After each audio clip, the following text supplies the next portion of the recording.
Yes, elle dit, vous entendez que déjà ils vous cherchez tous. Il y a grand tapage et beaucoup de bruit. Mais qui passe par-ci ou par-là, ne bougez point, malgré le vacarme, car on ne vous trouvera jamais dans cet endroit si vous ne quittez pas ce lit. Vous verrez à l'instant que cette salle remplie d'une foule très dangereuse et malveillante. Car ils seront persuadés de vous y retrouver. Et je crois aussi qu'ils vont apporter le cadavre ici, pour l'enterrer. Puis, ils vont commencer à vous rechercher, sous les bancs et sous les lits. Ce serait un sujet de joie et de divertissement pour un homme qui n'aurait pas peur de voir une foule aussi abondante. Car je vous assure qu'ils seront si aveuglés, si déconfits et si frustrés qu'ils seront ivres de colère. Mais je ne saurais vous dire davantage car je préfère ne pas m'attarder plus longtemps. Mais qu'il me soit permis cependant de rendre grâce à Dieu qui m'a donné l'occasion et la possibilité de faire quelque chose qui vous plaît. Car j'en avais grand envie. Elle est aussitôt partie de son côté. Et quand elles sont allées, tous les gens se sont réunis. Ils vinrent aux portes des deux côtés en tenant des bâtons et des habits.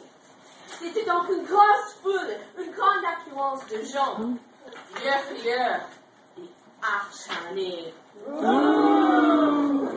Et ils virent devant la porte une moitié du cheval qui avait été tranché en deux.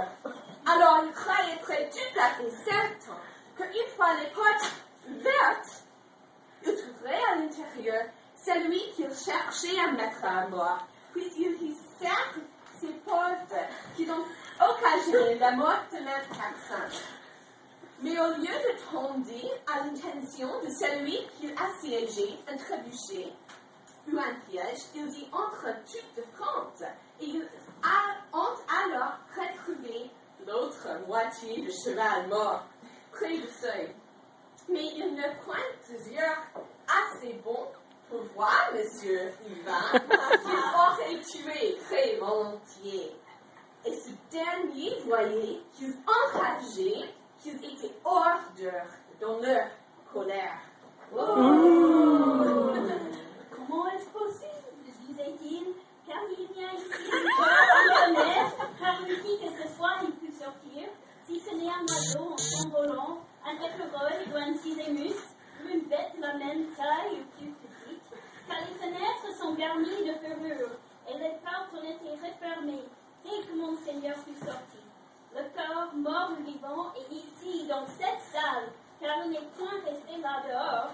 Plus de la moitié de la scène est ici, à l'intérieur. Nous le voyons bien. Mais nous ne voyons rien de lui, sauf les éperons tranchés qui tombèrent de ses pieds. Allons chercher dans tous les recoins et trêve de bavardage. Il est encore ici dedans, c'est sûr. Sinon, nous avons tous été leurrés, ou les diables nous l'ont enlevé. Ainsi, dans leur excitation, ils le cherchaient à travers la salle. Ils frappaient sur les murs. Et ils continuent à frapper sur les murs, et sur les livres, et sur les bancs. Mais le lit où il était couché restait hors d'attente et à l'abri des coups, car il ne fut ni frappé, ni touché. Ils donnèrent des coups tout à tour. Pourtant, ils provoquèrent un énorme fracas. Avec le bâton partout dans la salle, comme le ferait un aveugle qui, attendant, va à la recherche de quelque chose.